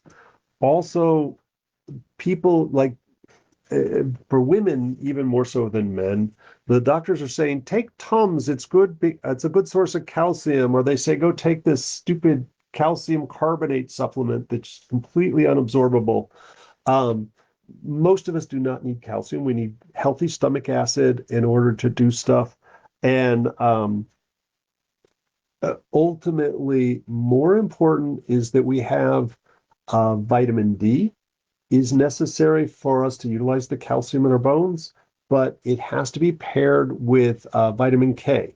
And the MK7, MK7, K2 does not thin the blood in the same, or excuse me, clot the blood in the same way that vitamin K1 does. So this is safe with blood thinners. That's pretty researchable. But without the vitamin K, it doesn't put the calcium in the bones. So just vitamin D by itself with a calcium supplement can actually cause bone spurs or calcium to go into the blood vessels and clogging those blood vessels, making them harder. I always encourage if you don't, if you're like, but my cholesterol's fine, always take a look at asking your doctor, especially as you get older, to get a calcium score as well as ultrasounds on the blood vessels they can get at to get a more accurate reading on whether you're getting clogged arteries, because those are silent killers oftentimes. Um, of course, food has an impact. Those processed foods, those things and triglycerides are just clogging up the works on everything. Um, why is that all I'm thinking of for heart disease stuff? It's always like it's one of those things where just the general concept is more challenging. Um, Samaya, SIBO, small intestinal bowel overgrowth. That's the SIBO that Samaya mentions. SIBO. Small intestinal bacteria overgrowth is less accurate. The bowel overgrowth is more accurate. This is when we end up getting overgrowth of yeast or bacteria right at the bottom of the stomach where it enters the small intestine, and the jejunum, I believe it is. Um, and it causes a lot of, it's rarely diagnosed, even though I'm finding it's very prevalent. You usually have low stomach acid is the root of it all. You have to do it's a non-invasive test, which is great. You basically drink some sugar water, you blow into a bag every 30 minutes or an hour, I forget what it is, and they measure the amount of gas. And depending on whether it's methane or hydrogen or whatever, they're able to tell you whether you have too much of a bacteria and which yeast or bacteria is in there. The standard treatment is either antibiotic or an anti-yeast that you take for about 2 weeks to kill everything off. It's rarely successful because the MDs don't really recognize the low stomach acid as the cause. So I find taking hydrochloric acid pills are effective. I actually encourage um, things with berberine or other antimicrobial herbs to take with your antibiotics. It makes them work better and helps prevent bacterial resistance to antibiotics. Then using some berberine containing, it's the only time I actually recommend oil of oregano internally, for another couple of weeks until the thick tongue coating and the symptoms of digestive issues, bloating, gas, burping, pain in the upper abdomen, or mid abdomen, around the belly button, even. And once those symptoms subside, you also have to refrain from refined sugars and carbohydrates. I always tell people to stop fruit, even it's too much sugar, but not doing probiotics with it until after you feel you've killed everything off. And then you add back in your probiotics. The probiotics before you killed everything off just seems to cause more symptoms. A lot of those folks uh, literally say, yeah, I tried probiotics. They made me sick. They caused pain or bloating and so forth. So yeah, kill everything off and as a reset. Usually stomach acid is necessary, the HCl, and then start running through probiotics. This is this is one of those times where I frequently see a Herxheimer response, which is the die-off of all that yeast and bacteria, and you get this really flu-like symptoms, diarrhea, maybe nausea, vomiting, chills, and fever are not out of the question in that initial first 2 or 3 weeks that you're taking that aggressive approach to things. But yeah, I usually don't add the probiotics in. Uh, I'm not familiar with Zypan, although it sounds awfully familiar. For lack of stomach acid, I usually just you can buy over the counter hydrochloric acid pills, HCl pills. Look, here's one now. We have two different ones. There we go. Hmm? We have a vegan one and a non-vegan one because most of your HCLs are not vegan. They frequently contain ox bile in there, which is helpful. Uh, and unfortunately, low stomach acid is really common in people who have been vegan and not supplementing with B12. So I see a lot of vegans, they hit that 3 to 5 year mark and just if they were just doing it's so mean. I'm stereotyping in a nasty, mean way. But you get a lot of people go to college, they become vegan because it's popular and they're exposed to lots of new ideas, but they don't do their homework on it. So they're just doing like pasta and white bread and Snickers bar and calling it a vegan diet, and they don't supplement with the B vitamins, and it just makes a mess. Standard pro. I I don't know that they have enough. That's why I knew it. Yeah. I don't know that they have enough. I actually prefer uh, other companies with that. Their quality control of their stuff isn't, they're using USDA as their primary quality control on their glanulars. And their amounts in there are probably too low to make much of a difference. Usually I find HCl 6 months, you don't need it anymore. It's rare that you need to take anything longer than that. And there's dozens of companies that have decent amounts of HCl. And I will say HCl, take it with food. Um, and if you take it on an empty stomach, you might cause acid reflux. If you take HCl, um, and you take it with food, if you have low HCl, you'll feel nothing. And so that means you need it. Then I always say take it with your protein rich foods. If you're just having a salad, you don't need stomach acid to break down a salad particularly. So if you're having some scrambled eggs, you're having some meat dish, it's the holidays and you're over consuming, that's when you take HCl. But do take it with food. And if you're getting any kind of burning or discomfort, don't take it. You don't need it. Give it to a friend. Um, and that might be the Zyflamed. They usually recommend it with like two or three other things.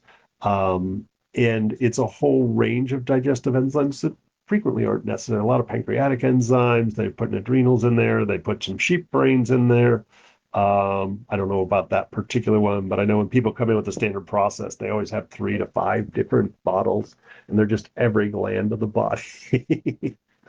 um, where'd I leave? Oh, um, yeah, and SIBO sucks. It takes a while. Um, that I I usually tell people it's a 6 month process, lots of nasty herbs, um, It can take longer if they're cheating on some of the yummy stuff. Um, I usually tell them a minimum of 2 months to be off to the even the fruit, refined carbs, sugars, and that's hard. And boy, it can come right back in 2 seconds, even with supplementation and all that. So it's important to really have that hard conversation with people. Um, and sometimes it takes longer, but usually it's 6 months of meanness. Once you get through the killy part, you start to slowly add back in the probiotics. You can put in your more complex carbohydrates. The less sweet fruits like blueberries and raspberries, but boy, I keep it super low. The killing protocol. No, the killing protocol about a month or two. Then you can start to add stuff in. Yes. Yeah, Angelina, the long-term use of acid reflux meds, in particular, the PPIs, the proton pump inhibitors, the H2 blockers can in time, but the PPIs are the worst offenders of the bunch.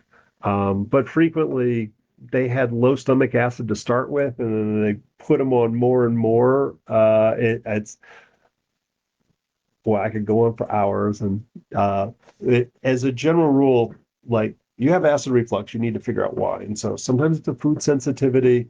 It's frequently, and I've never seen so much low stomach acid in the last 5 years as I have. And I think it's the long-term stress. Since COVID, it's been a really rough 5 years for everybody.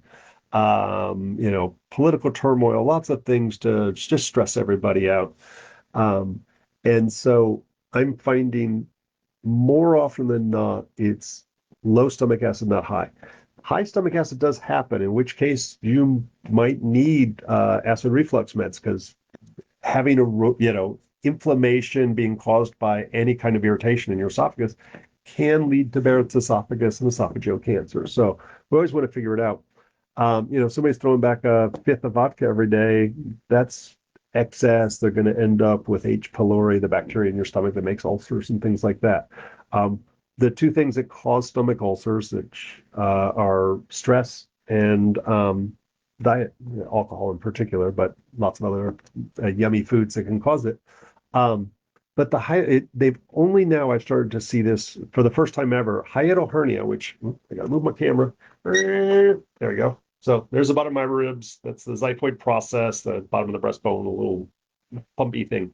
So yep, there we go. Diaphragm is this dome-shaped muscle that goes right at the base of the ribs there. And then this is my stomach here, and this would be my esophagus, my thumb sticking up. And that thumb passes through uh, the diaphragm. There we go. And so pregnancy, lifting heavy weights, obesity, bending over to tie your shoes can cause the stomach to go up above, just a little bit above the diaphragm. And that causes what is a hiatal hernia. It herniates up above the diaphragm. And up until very recently, the treatment from mainstream medicine, because chiropractors were really good at pulling that down, um, that they were like, here's acid reflux meds. And it was like, it's not an acid issue, it's a structural issue. And just in the last year, I've had two people who had hiatal hernia surgery to put their stomach back, and they tightened up that little passageway through the diaphragm. And it was successful. And so I may not love surgery, but if your choice is lifelong acid reflux meds and not very good relief, versus what's probably a 30-minute surgery that's fairly non-invasive, I would vote for the surgery every time for my patients. So I was very excited to see that that is a new approach that the Western meds are starting to use. It's like structural versus secretion problem. Ah, let me actually I never actually thought about that. And let me come back to that, Kelly. Let me ask the Lu Di Huang Wang question. Cool Chinese herb. I'm going to type that in there in case anybody missed it. It's called six flavor Romania.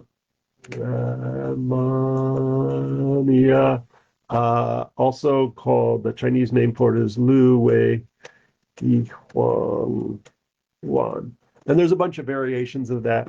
It is frequently used for menopause stuff. And so the question was, does that actually change estrogen levels? And it's not, you know, when we look at bioidentical hormones, some people have estrogen dominance, some people have estrogen deficiency, some people have progesterone deficiencies, low testosterone, high testosterone, and all of them can have menopause symptoms because ultimately their ovaries stop spitting out eggs. They're still there, but they just stop popping out every month, having a menses. And so we use this six flavor Romania. We use this for a very specific pattern with, and I know I'm the person who typed that in. I know you know what I mean, but I want to make sure everybody else understands. We use this as our base formula for yin deficiency. This is a lack of the cooling, moistening, nourishing fluids of the body, and the this will help with the dryness, the night sweats, and hot flashes. And every plant has some phytoestrogens, plant estrogens in it. Um, cool, Lisa. We'll see you next time. And there is a concern because one of the herbs that's in there is Angelica dangguai. It is the one herb that I won't use with an estrogen sensitive cancer. I had three people wearing a piece of dangguai, and all of them out of sequence started their menses from wearing it. And so, what exact hormone is that affecting? I don't know. Um, does it change estrogen levels? Probably a little bit, but every plant does. Um, and so I like people to use the herbs. I like people to get the hormone testing as well, and finding out where their physical deficiencies are. But when we use the Luwei Difo one, we're looking for night sweats, hot flashes. The hands and feet are warm. Ah, see that? And I would guess just, I know Samaya, she comes in here and gets her herbs all the time. But I would think that Samaya, you're probably more estrogen dominant. Just a wild ass guess if you got your hormones tested. Um, and so that may actually cause you to be out of balance. And so it's not everybody in menopause needs that formula. It's everybody with yin deficiency that becomes one of the many base formulas that we can build a proper balance of. So the five center heat, the malar flush, where we have a redness or darkening right here on the malar bone. Um, Tending towards constipation, drier stool, vaginal dryness. All of those are options. And it's funny, we also, that particular formula was originally one of the primarily used pediatric formulas. They were used for infants for failure to thrive. And I will say that I've used that frequently with children. I've oftentimes given it to people with developmental delays like Down syndrome to great success. But again, matching the right variant of that, because there's like 2 dozen commonly used variations of that six flavor Romania. Um, so, I don't know. Oh, tinnitus, Kelly. That was actually a really interesting statement that you made. And so I don't know that anybody caught that, but originally you asked about tinnitus. I scribbled that down. But then as we were talking about acid reflux and hiatal hernia and blah, blah, blah, you said you had read something about laying down and it increasing tinnitus. And I honestly have not heard that. And that makes total sense. So let me tell you a story. I, when we see, and it can be low stomach acid, it can be high stomach acid, it can be a hiatal hernia causing acid reflux. If you're getting acid reflux when you have food in your stomach, you probably have low stomach acid. If you get acid reflux when your stomach's empty and you're just walking around, you probably have high stomach acid. If the only time you get acid reflux is when you lay down, very likely have a hiatal hernia. Any of those can cause gases and actually acid to come up through the esophagus and cause unexplained cough. Um, and so when people are like, and I literally had a cop who came in. He came in for low back pain, really unfortunately common. They got between the vest and the belt, and it's busting up their hips and all this other crap. Cops are just like brutal. What they're having to do to carry all that stuff around all day long, run, do all the things that they have to do. And he goes to lay down on the table, and he goes, "Oh, sorry, I have positional asthma." I was like, "You don't have positional asthma. You need to go and see a GI doc. That's literally acid, and cops are notorious for not eating well. They're under high stress, yada, yada, yada." And it was really funny. I was like, "No, that's not asthma, dude. You have acid reflux from one of many reasons, probably a hiatal hernia because they're wrestling people on the ground and carrying all that crud." He never came back because I think I pissed him off because I told him something is different from what his doctor said. I'm like, "You need to fix that." Um, but there's a common combination of symptoms that we see, and the depression I don't have a good answer for, but it tends to come with low stomach acid, where you get an unexplained cough, um, unexplained drippy nose, clear drippy fluid, I call it a drippy faucet, and depression. And so all of it made sense except for the depression, but I think that's from a lack of nutrients. And I've never thought about its role of those gases or those irritations, especially at night when you're laying down, potentially irritating the eustachian tube, which connects to the inner ear. That's where people get those ear infections when they were kids and things like that.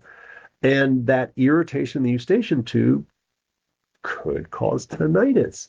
And I have a number of people who say that they only notice their tinnitus when they lay down, but they always attributed it to there's quiet for the first time. They're not talking, the TV's not on, there's nobody chattering around them. So at night when they lay down to sleep, and I actually took that at face value. So that's a really astute idea that I'm going to explore. Um, because that makes total sense to me.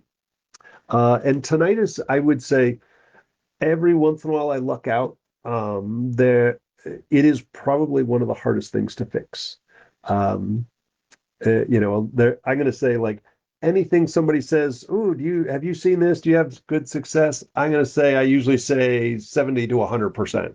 70 to 90%, nothing's 100%. Except for tinnitus. I was like, yeah, it's a crapshoot. You'll know in 3 treatments whether I'm going to do you any good. And if you don't see a shift in 3, don't bother. It's a waste of money. The acupuncture sometimes helps. There's one Chinese herb formula that helps that's based on Lu Wei Di Huang Wan, actually, but they throw in magnetite.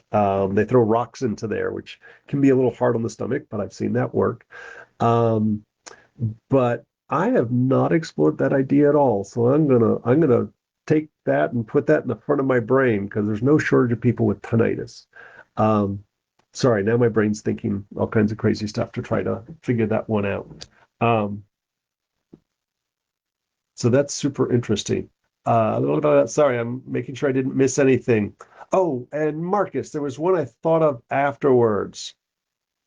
Huh, super interesting. Yeah, no, that's really cool. It's funny that because there's so many reasons that without a doubt, I 100% agree with you. That could totally do it. Nutritional deficiencies can cause it. Too much rock and roll, loud things, bombs going off, things like that. Stress can do it. Certain medications, and boring stuff like aspirin. Certain antibiotics can do it. There's so many reasons. High blood pressure can do it. There's so many reasons people can get tinnitus. That's probably one of the challenges because although there's subtle differences in how it manifests, um, it's most people don't bother to differentiate. And I'll ask sometimes, but I'm like, oh, it's a trick to have great success with it. I've tried to come up with a few topical solutions that you can put in the ear, and I was just like, I gave up on it. I wasn't having any success. Acupuncture and herbs, and trying to figure out the why, which I'm going to add that to my list of whys. Um, Marcus, there was one herb I didn't mention. Um, And I'm going to say it's primarily used for women, but it's 100% correct to use for men, and that's motherwort. And so for menopausal hypertension, where it's like not super high, but maybe playing around that 150 over 90, which potentially long term can have some stuff. Um, well, Kelly, you live 2 blocks away. Uh, if you ever catch me sitting out on the bench, tell me who you are. And sometimes there's things that I can do, just acupressure, that I use a lot of times to see whether or not we even stand a chance of helping you. But there's a couple acupuncture points. Sanjiao, 5 or 6, large intestine 4 are the biggies. They just mash on those, that help me ascertain whether there's a chance. And especially if it's stress related, those will usually help. There's other ones that sometimes work too, like kidney 3, but yeah, it's worth trying. I'll be here on October 17th. That's the drum circle, full moon market, cool thing. I'll be here until probably 8 or 9 o'clock at least. Come tell me who you are, and I'll see if I can pull a magic trick off for you. I'm glad you've been coming. Yeah. Um, but sorry, Marcus, I'm ADD. Clearly, it's ending our time because I get a little out of control all over the place. Motherwort, I love for that transitional time for women. It's not just a transition of hormones, but that's frequently empty nests that their children are now adults. They've left the house, they're off to college or careers or marriage, whatever it is that they're doing. And so women frequently are stuck in that role of redefining who they are. They were the homemaker, the mother, they're raising a human, like kind of a big responsibility. And all of a sudden, now what do I do? The kid's gone. They didn't have 21 years of a career. And so I find that stress of that transitional time and hormones are going wonky. Um, Causes hypertension for a lot of women. They get put on meds when they're 50-ish and they never get taken off of them. And so I find motherwort, and either the Chinese or the Western, I consider them interchangeable. The Chinese motherwort is, oops, so there we go. Yeah, you move south. Grows like gangbusters down here. It's so easy. Plant one and it will self-seed itself. Not a bully, but it will definitely, you'll have volunteers all over your yard, more than enough to support your own needs for that. The bees love it. It has pretty little yellow, excuse me, pretty little pinkish red flowers on it that are quite lovely. All right. My brain hurts and I got a shindig I got to go to. I hope I see some of you in class someday soon. Don't forget, I've got the Beyond the Rash class this Sunday, looking at a lot of, I won't say specifically childhood diseases. I'm focusing in on vaccinated diseases, but those are frequently childhood diseases. So we'll cover some of those. I'm sure there'll be discussion about some of the other things. And a lot of the herbs we cover, both Western and Chinese, will address all of those. Come hang out in the garden, get a cup of coffee, keep my tea and coffee tenders happy and busy and occupied. It's a friendly lot out there. It's cooled off enough now, at least in the mornings, but we usually put the fans and the misters out and the hammocks, and so it's just a nice place to come and chill. Ask for the Wi-Fi password. You can sit there and have your meetings and so forth. I'm continually trying to do it. Hey, Marcus, are you in back in Florida? Are you still up in I forget whether it's Georgia or Carolina?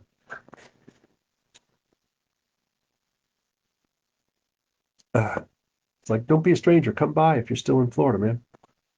You won't recognize the place. We're not even in the same place. I think you were at the old location. So if you don't know 6340 Central Avenue, I should say that. Ah, all right, y'all. Have a good night. I hope I see you at one of these great events someday soon. And this is always the last Friday of every month.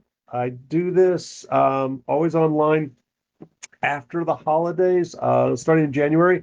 I'm going to shift the platform to YouTube to see how that works. Oh shit, you're in the hood. Come visit, dude.